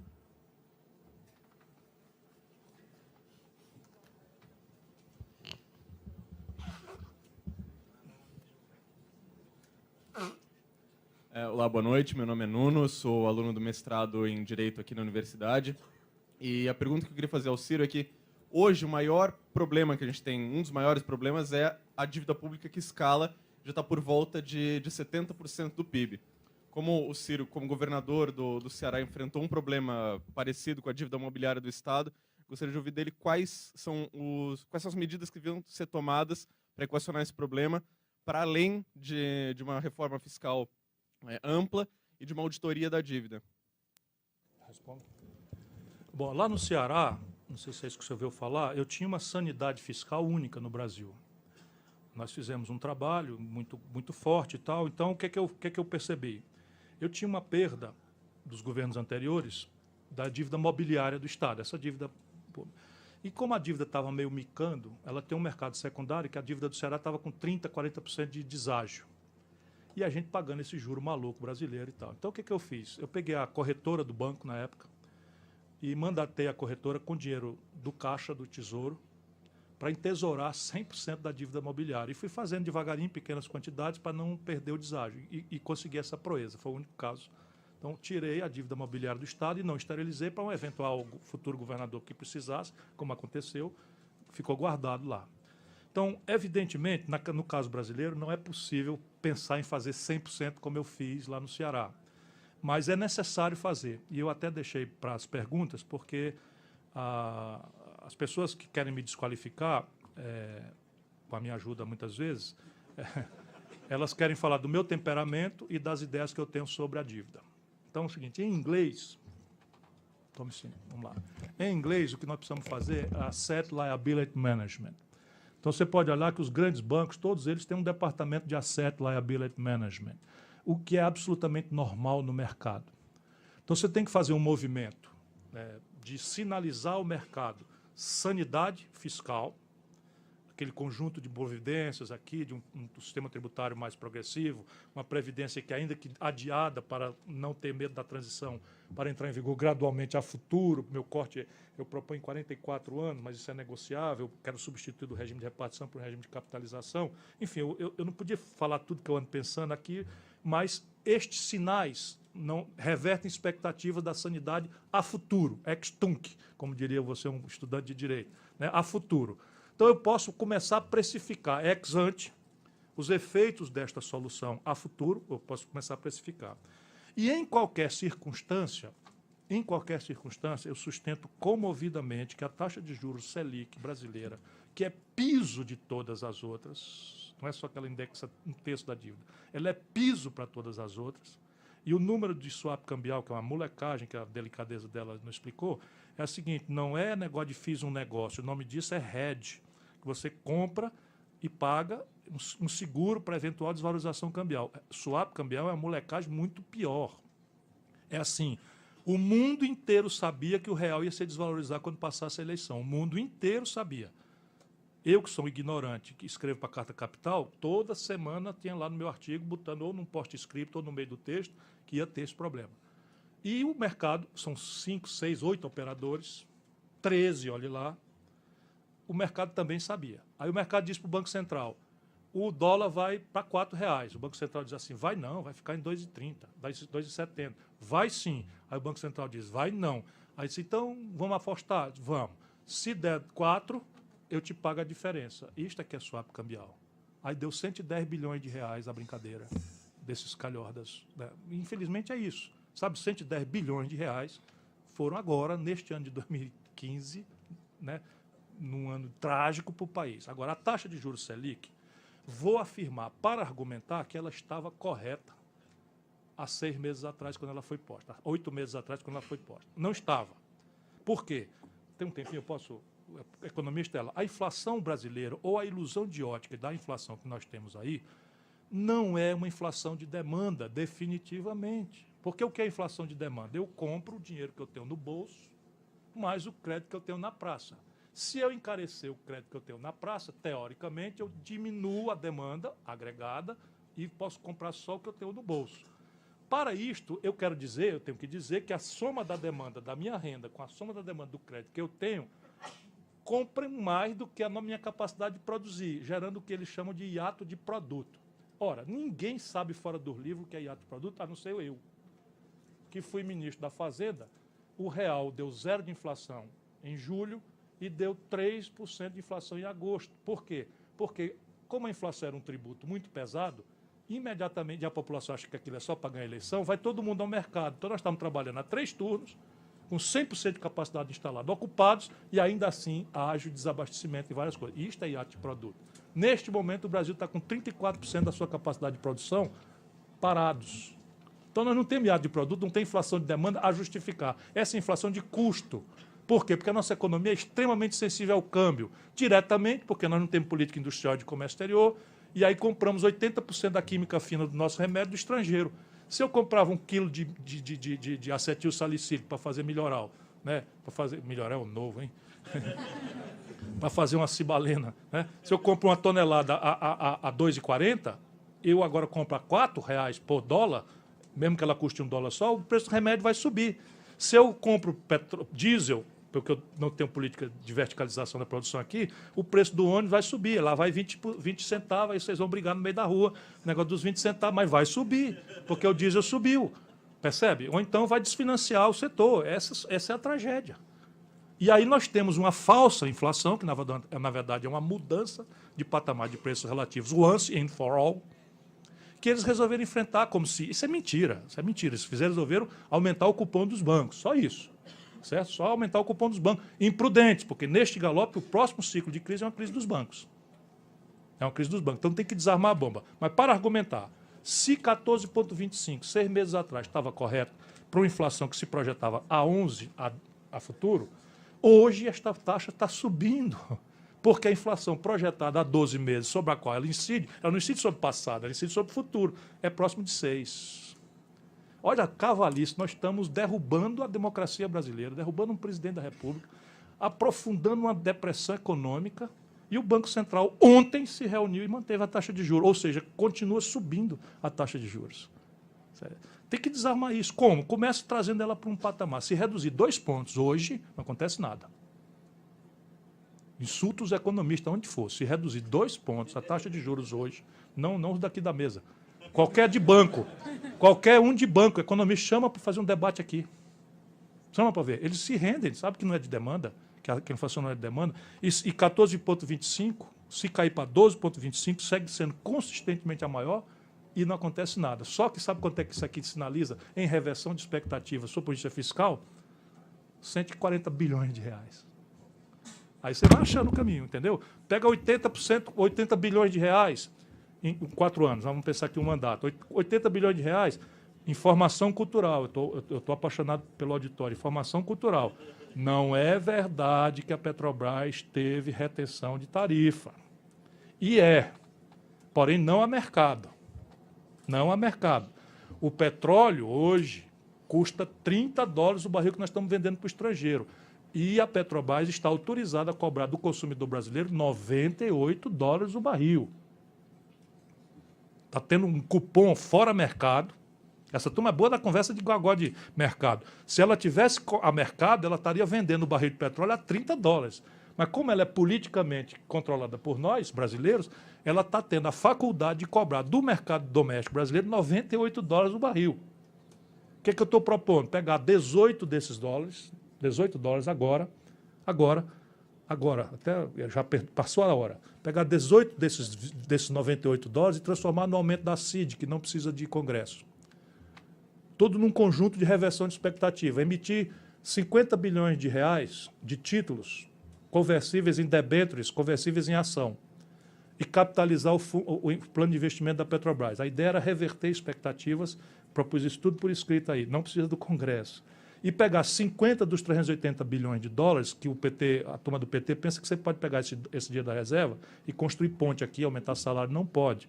Por quê? Porque o dólar veio para o Banco Central, o Banco Central entregou os reais correspondentes a esse dólar, seja para o que ele quer, e guarda esse dólar nas reservas.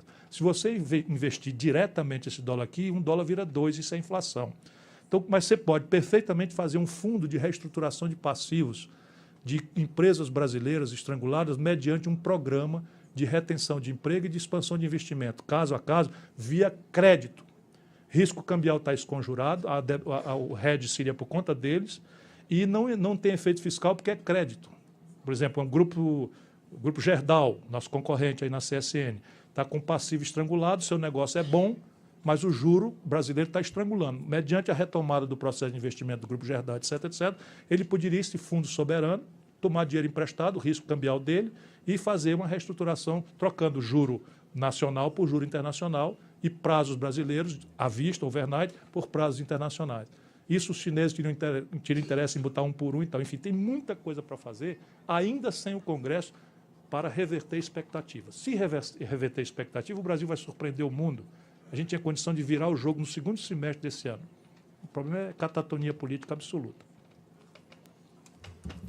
Vamos para a próxima pergunta. Informação cultural. Quando Fernando Henrique tomou posse, Só um minuto. a dívida correspondia a 38% do PIB. E ela tinha sido constituída com correspondência, porque a dívida, teoricamente, é para corresponder a algum ativo, teoricamente. Então, nós tínhamos um ativo, que era o Brasil-Brás. Com esse 38% do PIB de dívida, nós fizemos a Petrobras, a Eletrobras, a Siderbras, a Telebrás, a Estradabrás, enfim, tudo Brás. E aí estava em 38%. O senhor Fernando Henrique, nesta brincadeirinha de brincar de neoliberalismo, não sei o que e tal, em 8 anos trouxe a dívida, isso demorou 500 anos, tá? Em 8 anos desta maluquice, o Fernando Henrique trouxe de 38% para 78% do PIB a dívida, tendo ainda desmobilizado 100 bilhões de dólares nas privatizações, né? E reduzida a taxa de investimento a menor da história desde a Segunda Guerra Mundial. A próxima é Gabriela Perini.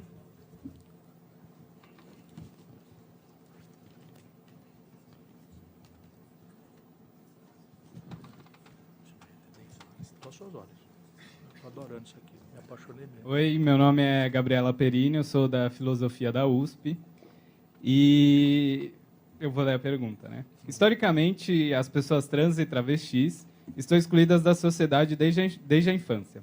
A primeira barreira é a família, que chega a expulsar de casa criança ou adolescente trans ou travesti. A segunda barreira é a escola, que ignora o nome social e o bullying que essa criança vai sofrer, além de criar atrito em relação ao uso dos banheiros, que é bastante polêmico. Sem apoio, muitas pessoas vivem nas ruas e se prostituem, né? É até senso comum achar que travesti é necessariamente uma prostituta, né? Existe esse senso comum que decorre disso, né? A pessoa não tem onde morar, não tem emprego, então ela vai se prostituir para poder sobreviver. Quando muito, se arruma um subemprego, principalmente no telemarketing, né? Então, tendo em vista o governo Dilma, fica a pergunta: como lidar com a bancada evangélica e cristã e avançar a discussão de gênero e sexualidade nas escolas e garantir o direito básico ao nome social, né? Coisa que eu acho importante para incluir essas pessoas no debate democrático. E sabendo que você está estudando astrofísica, eu te deixo a pergunta um pouco filosófica.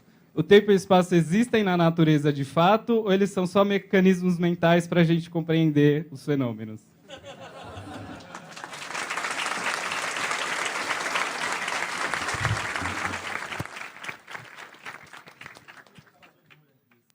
Para tudo o mais, né, para as questões tributária, previdenciária, reforma política, etc., a minha lógica de superação de impasse é essa lógica que, em parte, eu descrevi aqui, mas a principal força diluidora ou atenuadora do impasse do presidencialismo é a força na rua.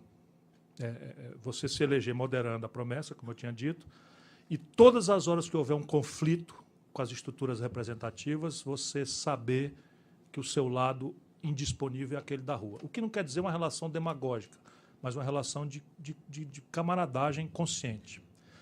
nestes assuntos, eu, por exemplo, eu, Ciro Gomes, já cometi tanta bobagem, tanto erro. Uma vez, vou contar assim, talvez a primeira vez que eu aprendi que a gente tem que ser generoso e se livrar de uma carga de preconceitos que você...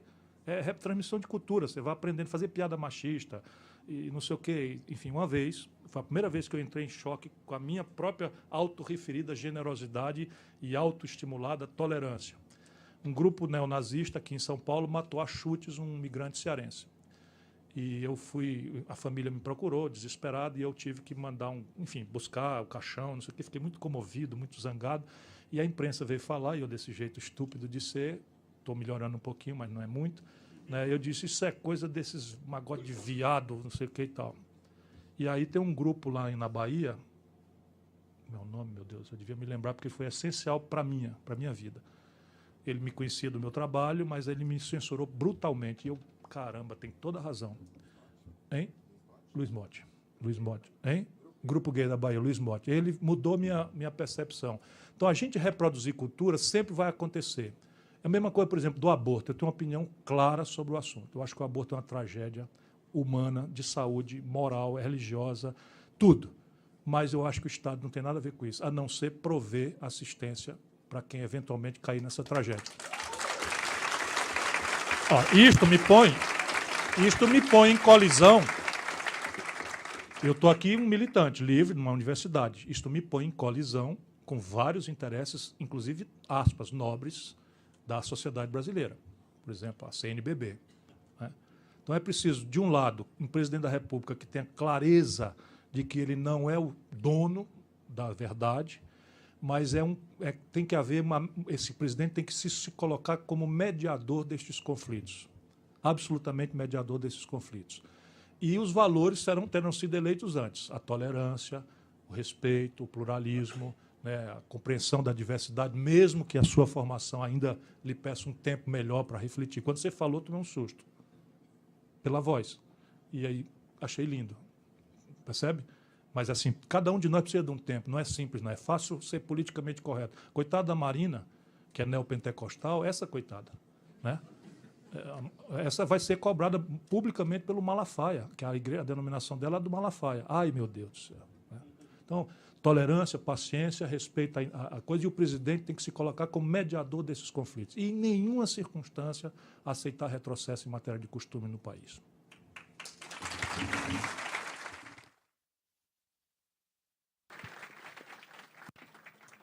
A próxima pergunta. Repare bem, eu fui cretino com a menina lá no MIT. Não, foi em Harvard.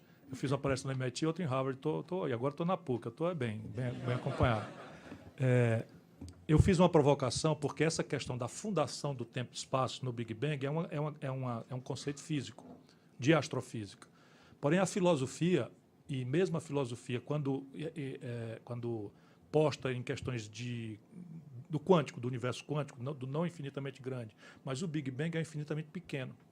Então, eles param numa coisa que é muito conveniente. Eles falam, não faz sentido falar no antes, portanto, o tempo e espaço sendo uma grandeza única, porque o tempo e espaço, como tecido, são fundados no Big Bang. Ponto. E aí, e o antes? Ele diz, não, o antes é a singularidade. Aí, o que é a singularidade? Não sabemos. Então, filosoficamente, é possível você cobrar um astrofísico, foi o que eu fiz com ela, para definir o antes. E hoje já há hipótese de multiverso, de que o universo seria um quantum de tempo e espaço eternamente em expansão e contração.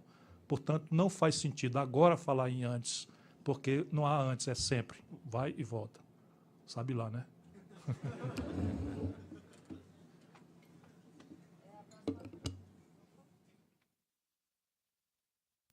Alô? Foi.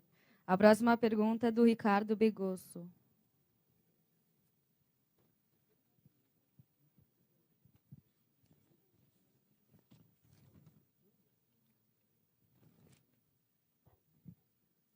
Boa noite. Meu nome é Ricardo, eu sou estudante de Direito lá do Mackenzie. Minha pergunta é bem curta e de um leigo, porém interessado. E eu queria que você falasse um pouco sobre quais os caminhos que você acha que a gente pode adotar para lidar com a questão das desigualdades regionais no Brasil. elas também estão sendo superadas. Enquanto o Brasil aqui da política, do Sudeste, fala em crise, etc., etc., você tem também, como consequência desses últimos 12 anos, de uma inversão de tendências, etc., você tem que o Centro-Oeste já passou a renda per capita do Sudeste e do Sul. Sabiam? O Centro-Oeste continua sendo nosso sócio politicamente no discurso do pobre. Então, Norte, Centro-Oeste e Nordeste, a gente vai usar a força política do Centro-Oeste.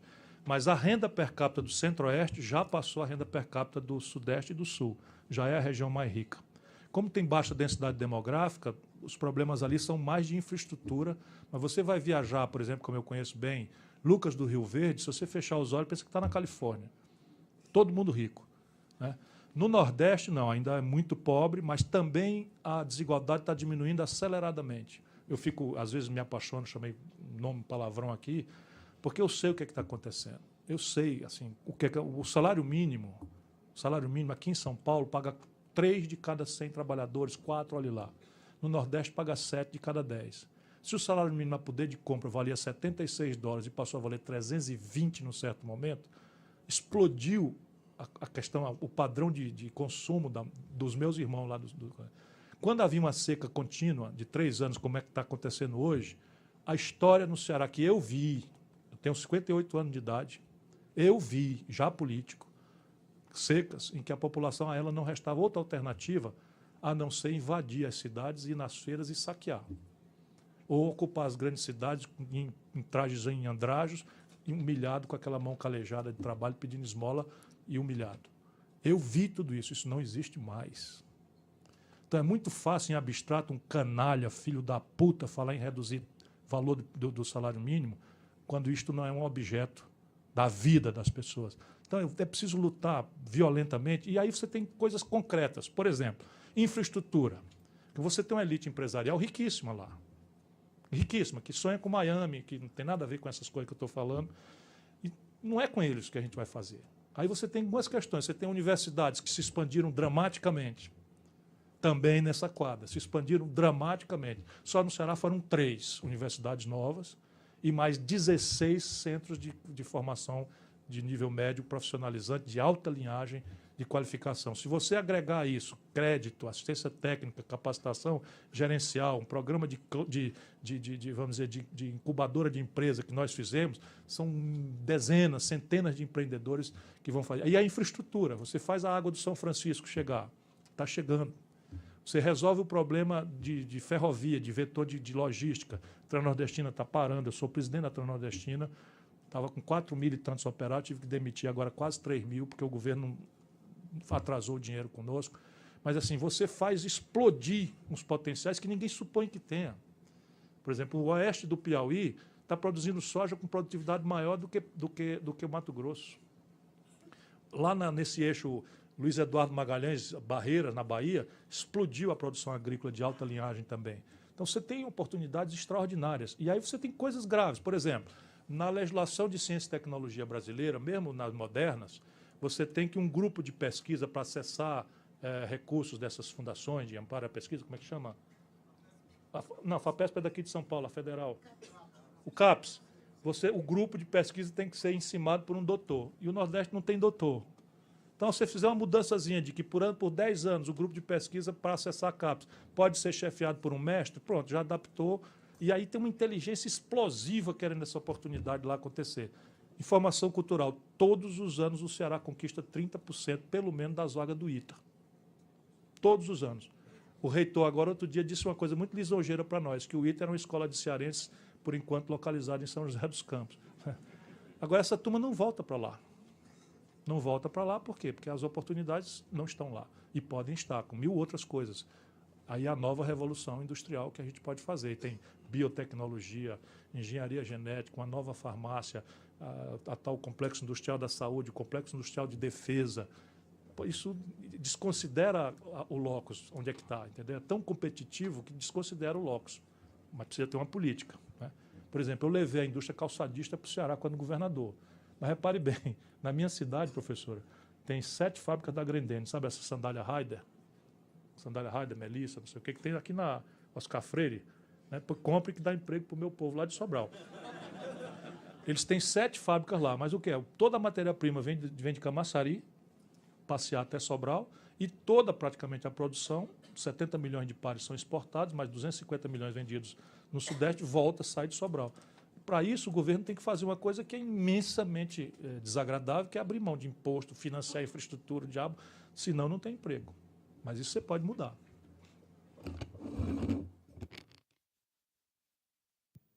A próxima pergunta é do Luiz Henrique Costa. Luiz Henrique?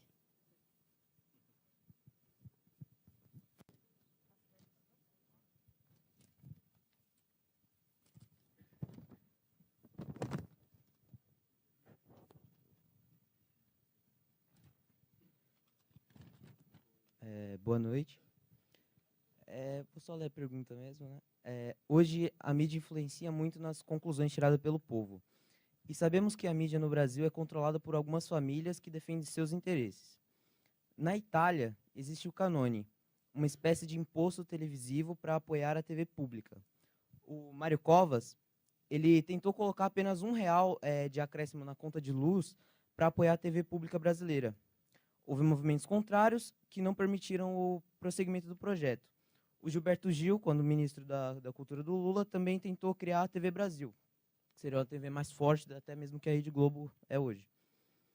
O que você, senhor, como um candidato que promete ter uma relação bem direta com a ala majoritária da sociedade, né, que é o povão, pretende projetar e implantar como presidente para restringir esse poder da mídia de interesses privados? Bom, isso é uma das questões mais explosivas do Brasil, porque nós temos, como lhes disse já aqui, um sistema positivo, né, e uma Constituição rígida. Na América do Norte, tem a solução que mais me parece curiosamente similar à necessidade do Brasil, mas aqui fica praticamente, quer dizer, quase impraticável por conta da rigidez da nossa legislação. Mas é a proibição de propriedade cruzada de meios. Então, isso seria o ideal, né? Não sou a favor de regulação de mídia, acho que a grande regulação da mídia é o controle remoto. Essa é a grande regulação da mídia. E no meu programa das outras campanhas, eu propunha a criação de fundos de fomento à criação de meios alternativos de produção artística e de jornalismo. Tem a ideia de financiar cooperativas de produtores culturais, cooperativas de jornalistas, para criar meios. E daquela data para cá, as coisas melhoraram muito para nós por conta da internet, né? Então, acredito que, para não fazer uma promessa mentirosa, é melhor moderar a promessa dizendo isto, né? Eu vou tentar, nem que seja para o futuro, 20 anos, 15 anos, sei lá, na lógica de atenuar os conflitos, proibir a propriedade cruzada de meios. Quem tem revista não pode ter jornal, quem tem jornal não pode ter TV, quem tem TV não pode ter rádio, quem tem rádio não pode ter portal de internet, né?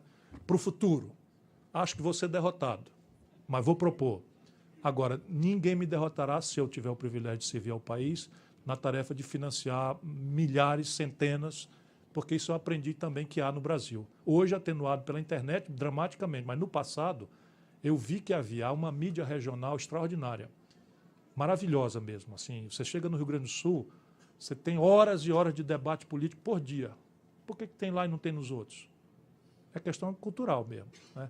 O Roda Viva aqui, eu era freguês um mês sim, outro também. Desde que eu passei a pensar umas coisas e dizer umas coisas, me esqueceram. Não existe mais por Roda Viva aqui de São Paulo. Mas tudo bem, faz parte. Em compensação, também não assisto mais eles.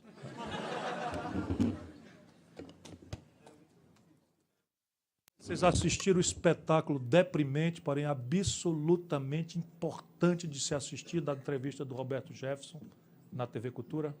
Assistam. É chocante, bota um pinico do lado ali. Eita, que agora eu fui longe, porque dá vontade de vomitar, mas é uma radiografia, sabe, de um homem amargurado, sem perder o humor, irônico, absolutamente irônico, cínico, como ninguém pode ser, mas ele mostra o bucho exposto da política brasileira de hoje em dia. Fala assim do Eduardo Cunha, meu bandido predileto.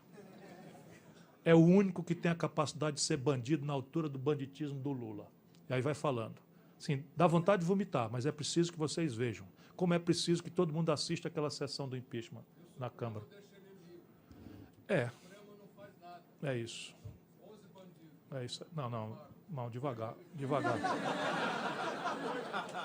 Eu compreendo sua indignação, mas é muito delicado para uma corte judicial, e eu nem sou a favor da judicialização da política. Acho que nós assistiremos o Eduardo Cunha preso, mas agora não mais no contexto aonde ele devia ter sido. Depois dele cumprir a obra golpista, isso, exatamente, vai ser preso como aperfeiçoamento da tragédia grega. Isso.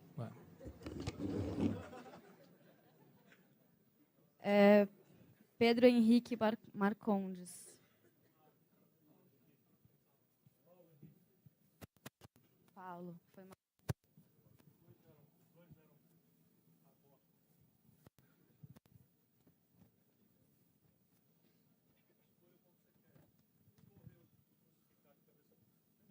O discurso ficar de cabeça para baixo, o outro degolado. Pedro e Paulo. Boa noite. O senhor ilustrou muito bem a questão dramática da dívida pública, né, que cresceu absurdamente nos últimos anos sem um correspondente, sem um legado. Então, a questão é se é viável rever essa dívida pública, se é viável uma auditoria, quais são os riscos envolvidos, quando seria o momento e se você pudesse comentar também a questão do que foi feito no Equador em relação à dívida pública, a redução. É viável. A questão tecnicamente é viável. Eu me comprometi, inclusive, com um grupo de pessoas numa palestra que eu fiz no Sindicato dos Engenheiros do Rio Grande do Sul, com um movimento sobre isso, de auditar. Mas a gente tem que prevenir isto. Por quê? De novo, minha amiga Marina, presta atenção no serviço. O mercado, essa entidade fantasmagórica, ele tem mecanismos seja de precaução, seja de retaliação ex ante, muito graves. Então, o grande problema no Brasil é que você se elege em outubro e a posse é em janeiro. Então, você tem 2 meses, praticamente o mês de outubro, novembro, dezembro, quase 3 meses, em que você pode ter uma fuga de capital muito grande. Então, é preciso ter atenção a isso, né? Não quer dizer se subordinar, mas precisa ter atenção a isso. Então, você tem que anteceder o compromisso de uma auditoria da dívida com a garantia de que toda ela será honrada até as conclusões finais da auditoria. E, mais que isso, você tem que moderar a promessa, para não bancar o valentão, de dizer que a esta auditoria serão convocados os portadores terem participação nessa auditoria. Então, no Equador, foi feito, mais ou menos como eu estou lhe dizendo, mas foi anunciado no meio de um governo, que já estava com o Banco Central na mão, portanto, com o mercado de capitais, a conta de capitais mais ou menos sob controle. Não é o caso brasileiro nesse momento. E a Grécia fez no fundo do poço, que nem o Brasil fez com o Funaro. Nós fizemos com a externa, né? Com a interna nunca aconteceu. Mas com a dívida externa, o Brasil não tinha o dinheiro, simplesmente, e aí nobilitamos, fizemos um discurso de moratória soberana e tal, mas na verdade estávamos na pindaíba, não tínhamos o dinheiro para pagar. Não é o caso brasileiro também, né?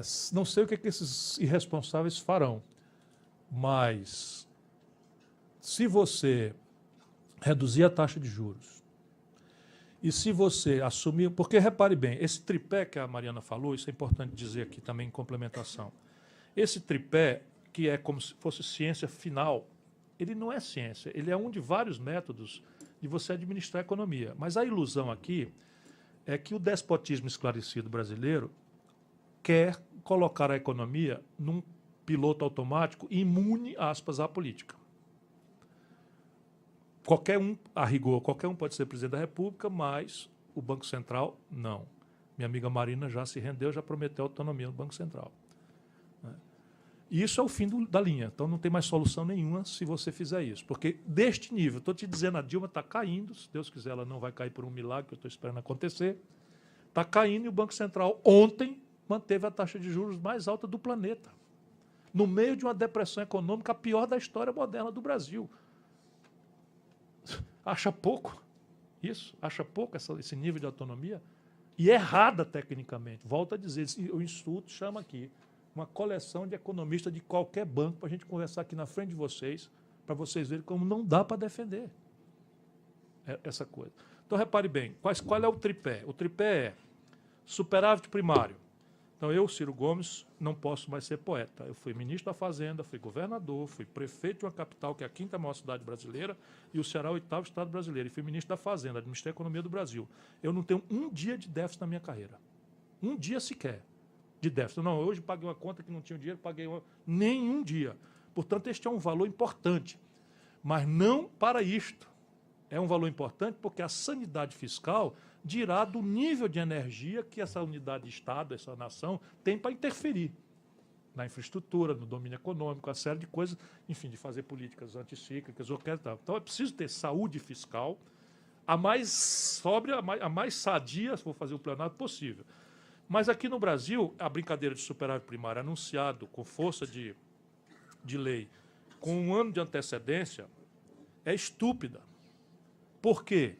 Porque se eu der manutenção preventiva a 1 quilômetro de estrada, eu faço a estrada funcionar competitivamente com o mundo, eu poupo vidas nos acidentes e eu, enfim, faço a economia. Então, eu gasto 8 a 10 mil dólares por ano para manter essa estrada permanentemente em excelente estado. Se eu fizer 5 anos de economia em exercício fiscal ano civil, eu economizo 10, mais 10, mais 10, mais 10, eu economizo 50 mil dólares em 5 anos.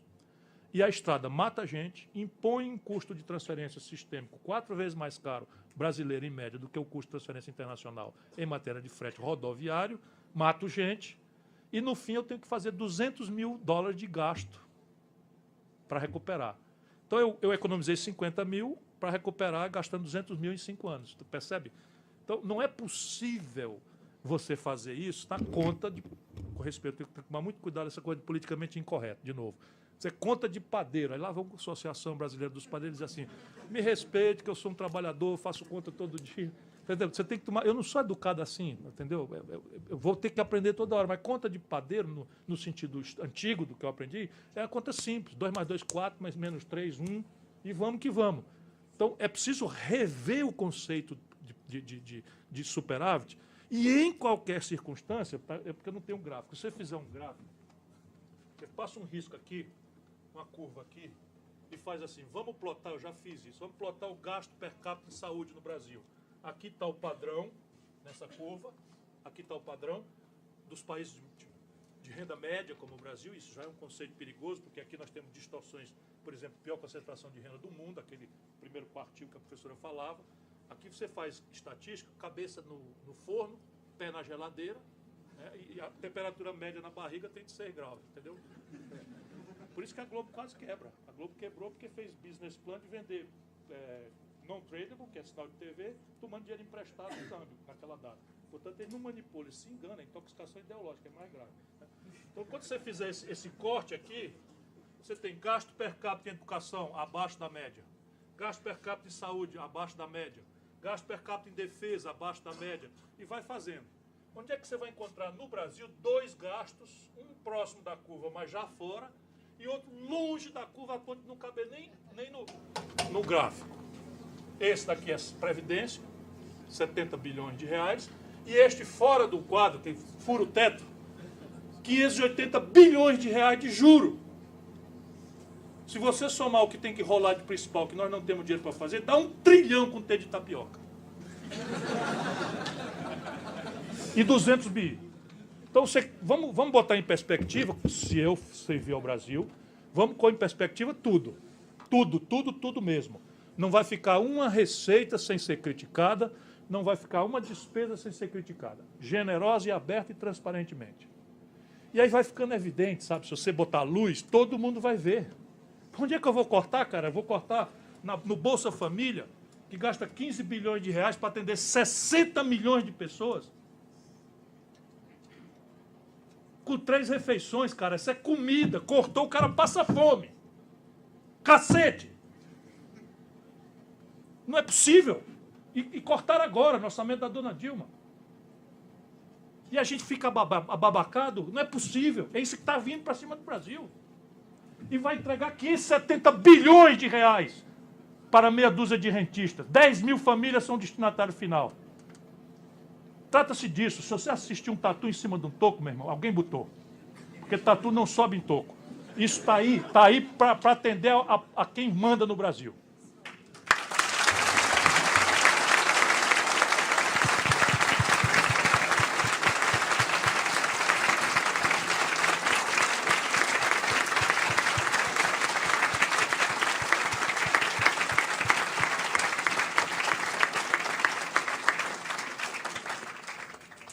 Gente, essa vai ser a última pergunta, devido ao horário, a gente precisa terminar a atividade. E a pergunta é do Josué, de Economia, do 5º ano. Não sou eu só queria pedir se ele poderia terminar de responder, falar sobre a questão do investimento na educação, como você estava falando. Não, eu concluí. Pode ser com a resposta da outra pergunta também. A outra pergunta é um pouco diferente. Não, repare bem, a gente precisa primeiro dizer de onde é que vem o dinheiro. Então, o primeiro bloco de tarefas é consertar a equação das finanças públicas por a pista que nós estamos fazendo aqui. Pôr em perspectiva e discutir um novo modelo tributário, um novo modelo de financiamento da Previdência. Admito discutir as transições todas, enfim, não cabe aqui repetir e tal, mas e todas as despesas, todas. Quer discutir comigo o Bolsa Família? Vamos discutir o Bolsa Família. E eu vou começar a discutir e dizer que essa é uma relação custo-benefício. Agora o Tribunal de Contas, oportunamente, descobriu que tem 178.416 benefícios fraudulentos no Bolsa Família. Justo agora. Né? Justo agora descobriram isso aqui. São 15 milhões de pessoas, tá? 15 milhões de benefícios. Descobriram que tem 178 mil e vira manchete, porque estão preparando o ambiente para a ideia, que é do consenso de Washington, da política social compensatória focada, né, naquele 1% da miséria absoluta, etc, etc.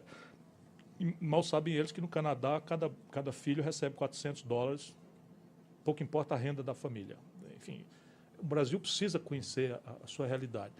Isto feito, o gasto mais importante, mais relevante, cada centavo economizado vai para incrementar o gasto em educação. Porém, de novo, estão malversando palavras. A estrutura meritocrática que nós vamos fazer antecede uma mudança do paradigma pedagógico, na linha do que nós conversamos, para construir um profissional. E eu proponho uma transição, enquanto nós vamos ganhar uma escola pública boa para todos, uma transição em que o Estado Nacional brasileiro seja capaz de perceber valores meritocráticos de jovens, de crianças, e retirá-los do meio onde eles estão e dar a eles um caminho fast track diferente. Enquanto transitamos, vai ser uma polêmica das grandes, mas essa eu vou bancar também, se eu for lá.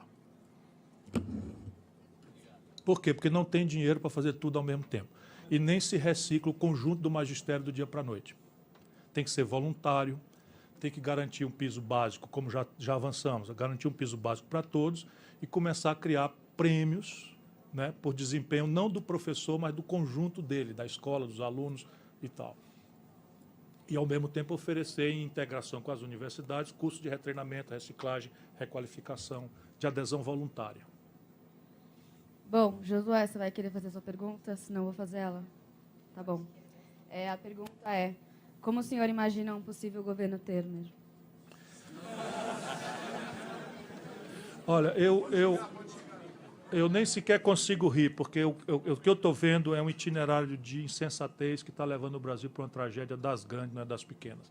E pior, eu temo, não estou afirmando que vai acontecer, eu temo pela introdução da violência nos nossos costumes e temo pela instabilidade dos próximos governos nos próximos 10 ou 15 ou 20 anos.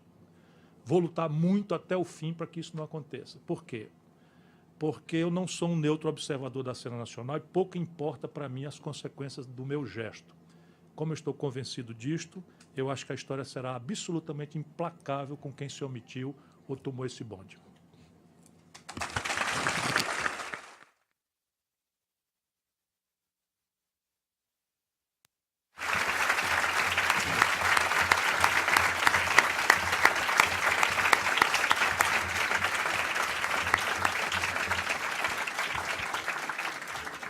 Bom, devido ao nosso tempo, eu já vou pedir para que os convidados aqui da mesa façam as suas considerações finais.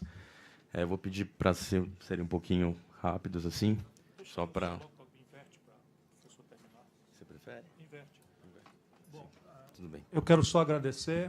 muito comovidamente. De fato, me apaixonei, porque eu acho que é na mão de vocês que vai estar a solução disso aí. A minha geração ganhou todas. Mas, nesse momento, nós estamos falhando gravemente com o Brasil. Assumam.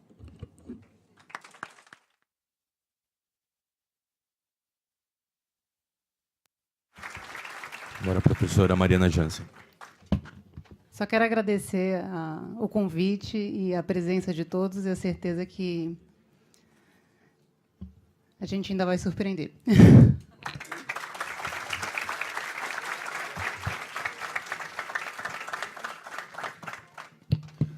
Bom, também quero agradecer muito, né? E como o Ciro falou, a gente não pode ficar como mero espectador de tudo o que está acontecendo no Brasil. Acho que é o momento de lutar, né, contra o golpe e, caso ele seja consumado, tornar um eventual governo do Michel Temer realmente um inferno. Povo na rua, movimento social, lutando para preservar o pouco que resta de franquia democrática no Brasil. É isso.